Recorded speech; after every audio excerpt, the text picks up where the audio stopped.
Percakapan berlanjut antara Paulus dan Yesus. Paulus berkata, "Apa yang harus saya lakukan, Tuhan?"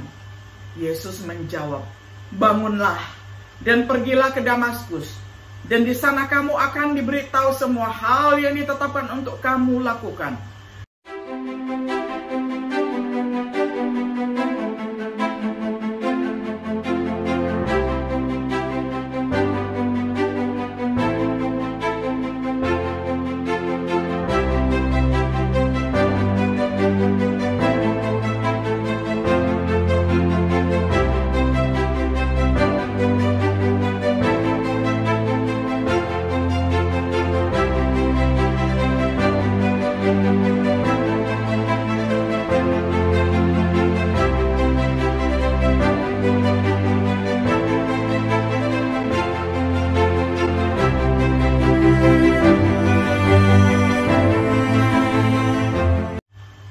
Shalom sahabat Biblika yang dikasihi oleh Tuhan.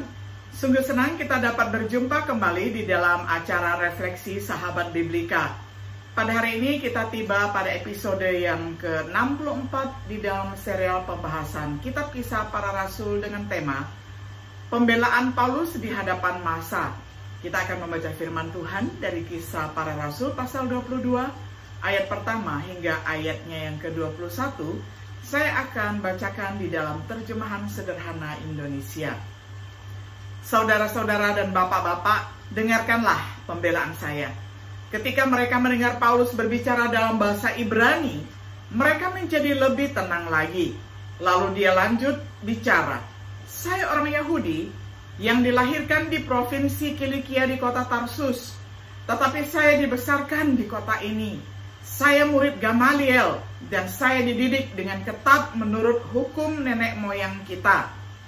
Jadi saya sungguh-sungguh taat kepada Allah sama seperti kalian hari ini.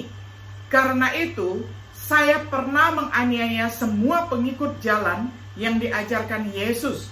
Bahkan sampai setuju terhadap hukuman mati yang dijatuhkan pada mereka. Saya juga menangkap dan memasukkan mereka ke penjara, baik laki-laki maupun perempuan. Imam besar dan semua pemimpin Yahudi bisa bersaksi tentang hal itu. Karena dari merekalah saya menerima surat-surat kuasa yang ditujukan kepada para pemimpin rumah-rumah pertemuan di Damsyik, supaya ketika saya datang, saya diizinkan meringkus orang-orang yang mengikuti gerakan itu untuk dihukum di Yerusalem. Tetapi ketika saya dalam perjalanan mendekati Damsyik, kira-kira tengah hari, tiba-tiba cahaya yang sangat terang memancar dari langit menyelubungi saya. Lalu saya terjatuh ke tanah dan mendengar suara yang berkata, 'Saulus, Saulus, mengapa kamu menganiaya aku?' Saya menjawab, 'Siapa engkau, Tuhan?' Lalu katanya, 'Akulah Yesus dari Nazaret yang kamu aniaya itu.' Orang-orang yang ikut bersama saya juga melihat cahaya itu dan ketakutan, tetapi mereka tidak mengerti suara yang berbicara kepada saya. Lalu saya bertanya, 'Apa yang harus aku perbuat, Tuhan?'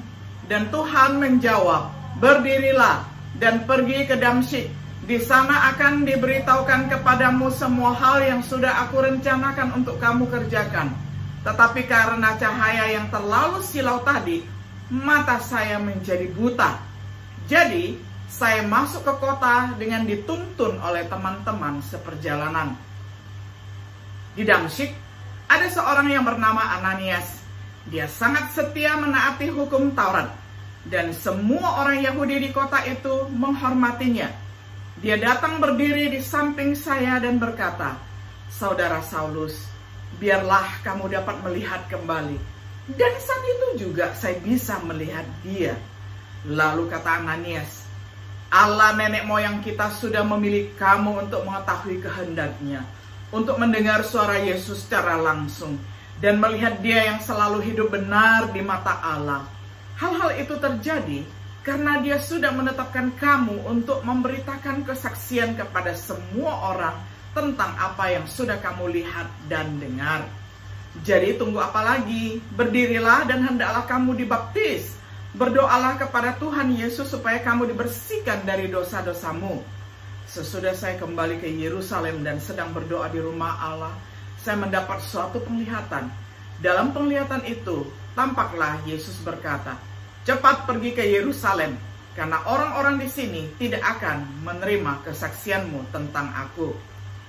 Tetapi saya menjawab, "Tuhan, mereka tahu bahwa saya pernah masuk ke rumah-rumah pertemuan untuk memukuli orang-orang yang percaya kepadamu dan memasukkan mereka ke penjara. Dan ketika Stefanus, saksimu yang setia itu dibunuh, saya juga berdiri di sana dan mendukung pembunuhannya. Bahkan saya menjaga jubah para pembunuh itu." Kemudian Yesus berkata kepada saya, "Pergilah, karena aku akan mengutus kamu ke tempat-tempat yang jauh, yaitu kepada bangsa-bangsa bukan Yahudi." Sampai semikian jauh pembacaan firman Tuhan dari Kisah Para Rasul 22 ayat pertama hingga ayat yang ke-21. Sahabat Biblika yang dikasihi oleh Tuhan, pembahasan yang lalu kita tiba pada Paulus yang nyaris tidak selamat dari pemukulan di tangan massa yang marah. Ketika dia memohon kepada komandan Romawi yang menyelamatkannya untuk memberinya kesempatan untuk berbicara kepada orang-orang. Paulus pun diberi kesempatan dan mampu menenangkan massa dengan gerakan tangannya. Massa menjadi lebih tenang ketika Paulus berbicara dalam bahasa Ibrani. Pembelaan Paulus di hadapan massa dari kesaksian kehidupan mudanya. Dia adalah seorang Yahudi yang lahir di Tarsus dari Kilikia, dibesarkan di Yerusalem, dibesarkan di dalam pengajaran Gamaliel, diajarkan menurut peraturan hukum Taurat, yaitu seorang Farisi. Hidup bersemangat terhadap Allah, sama seperti kebanyakan orang Yahudi. Paulus yang belum bertaubat terlibat di dalam memimpin penganiayaan terhadap gereja, menganiaya pengikut jalan Tuhan, hingga menuju kematian, memenjarakan laki-laki dan perempuan yang dapat disaksikan oleh imam besar dan Dewan Sanhedrin.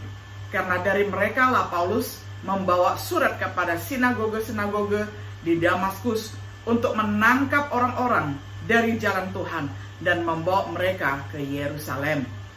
Pertobatannya di jalan menuju Damaskus, di dekat Damaskus ketika sekitar tengah hari, cahaya besar dari surga bersinar di sekelilingnya. Saulus jatuh ke tanah. Dia mendengar suara, "Saulus, Saulus, mengapa kamu menganiaya aku?" Paulus menjawab, "Siapakah engkau, Tuhan?" Suara itu menjawab, "Aku adalah Yesus dari Nazaret yang kamu aniaya." Mereka yang bersamanya ketakutan. Mereka melihat cahaya. Mereka tidak mendengar atau mengerti suara tersebut. Percakapan berlanjut antara Paulus dan Yesus. Paulus berkata, "Apa yang harus saya lakukan, Tuhan?" Yesus menjawab, "Bangunlah dan pergilah ke Damaskus, dan di sana kamu akan diberitahu semua hal yang ditetapkan untuk kamu lakukan." Karena dibutakan oleh cahaya, Paulus dituntun dengan tangannya menuju ke Damaskus. Di kota Damaskus, Paulus menantikan kedatangan Ananias, seorang yang taat kepada hukum Taurat. Ananias memiliki kesaksian yang baik dari semua orang Yahudi yang tinggal di Damaskus dan menyembuhkan Paulus dari kebutaannya. Pesan dari Ananias, "Allah nenek moyang kita telah memilihmu sehingga kamu harus mengetahui kehendaknya dan melihat yang adil dan mendengar suara dari mulutnya. Karena kamu akan menjadi saksinya kepada semua orang tentang apa yang telah kamu lihat dan dengar." Perintah dari Ananias kepada Paulus, "Dan sekarang kenapa kamu menunggu? Bangunlah dan dibaptis dan bersihkan dosa-dosamu dengan memanggil nama Tuhan." Visinya, sesudah saya kembali ke Yerusalem dan sedang berdoa di rumah Allah, saya mendapat suatu penglihatan. Dalam penglihatan itu tampaklah Yesus berkata, "Cepat pergi dari Yerusalem, karena orang-orang di sini tidak akan menerima kesaksianmu tentang aku." Tetapi saya menjawab, "Tuhan, mereka tahu bahwa saya pernah masuk ke rumah-rumah pertemuan untuk memukuli orang-orang yang percaya kepadamu dan memasukkan mereka ke penjara. Dan ketika Stefanus, saksimu yang setia itu dibunuh, saya juga berdiri di sana dan mendukung pembunuhannya. Bahkan saya menjaga jubah para pembunuh itu. Tentang Tuhan menyuruhnya pergi untuk memberitakan Injil kepada bangsa-bangsa lain. Pada saat itu, massa menolak untuk mendengarkan lebih jauh, dan Paulus harus dibawa pergi oleh tentara Romawi. Pelajaran kita selanjutnya akan berlanjut dengan apa yang terjadi berikutnya. Beberapa observasi tentang pembelaannya. Perhatikan kesopanan Paulus dalam situasi sulit. Kita melihat sebelumnya seruannya yang sopan kepada komandan Romawi. Sekarang dia menyebut massa yang ingin membunuhnya sebagai saudara dan bapak. Ini mendemonstrasikan apa yang kemudian dia ajarkan kepada orang lain ataupun kepada jemaat-jemaat mengenai kehidupan yang penuh dengan sopan santun. Perhatikan tujuan Paulus dalam menceritakan pertobatannya. Dalam konteks sejarah sebelumnya, itu untuk menjelaskan tindakannya. Itu bukan bersaksi sebagaimana menceritakan kisah pertobatan seperti yang sering dilakukan pada hari ini. Dalam Kisah Para Rasul, bersaksi selalu berkaitan dengan kebangkitan Yesus. Tidak ada yang pernah menceritakan kisah pertobatan mereka sebagai metode penginjilan di Perjanjian Baru. Kesaksian seperti itu mendorong seseorang untuk percaya kepada Yesus berdasarkan pengalaman orang lain daripada kesaksian apostolik tentang kebangkitan Yesus.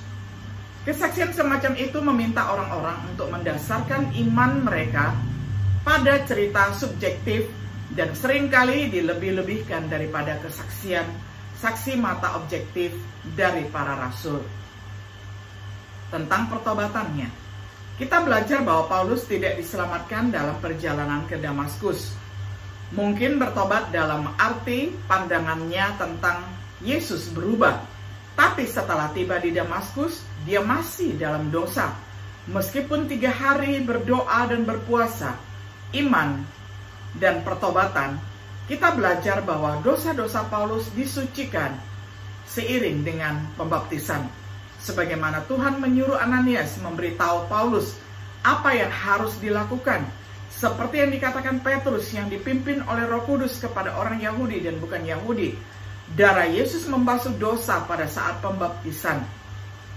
Kita belajar bagaimana seseorang memanggil nama Tuhan. Seseorang diselamatkan dengan memanggil nama Tuhan. Petrus memberitahu orang-orang bagaimana memanggil namanya melalui baptisan. Petrus menulis bahwa baptisan menyelamatkan sebagai seruan kepada Tuhan untuk hati nurani yang bersih. 1 Petrus 3 ayat 21. Kesimpulan, pembelaan Paulus di hadapan massa adalah yang pertama dari beberapa pembelaan yang ada. Dia akan membela diri di hadapan Dewan Sanhedrin. Setelah itu di hadapan 2 gubernur Romawi, yakni Felix dan Festus. Kemudian di hadapan Herodes Agrippa. Akhirnya sebelum Kaisar Romawi Nero. Catatan Lukas tentang pembelaan Paulus mungkin memiliki beberapa tujuan. Untuk membantu siapapun, yakni Theophilus yang paling baik, menangani permohonan Paulus kepada Nero untuk membantu semua lebih memahami pertobatan dan pelayanan Paulus sebagai Rasul Kristus. Saat kita melanjutkan pelajaran kita tentang Kisah Para Rasul, semoga pemahaman seperti itu bermanfaat bagi kita sehubungan dengan pertobatan dan pelayanan kita sendiri sebagai hamba Kristus. Sahabat Biblika yang dikasihi oleh Tuhan, kiranya dengan semangat yang menggebu-gebu juga kita melayani seperti Paulus yang pantang menyerah walaupun menghadapi banyak tantangan. Tuhan Yesus kiranya menyertai dan memberkati kita semuanya. Shalom.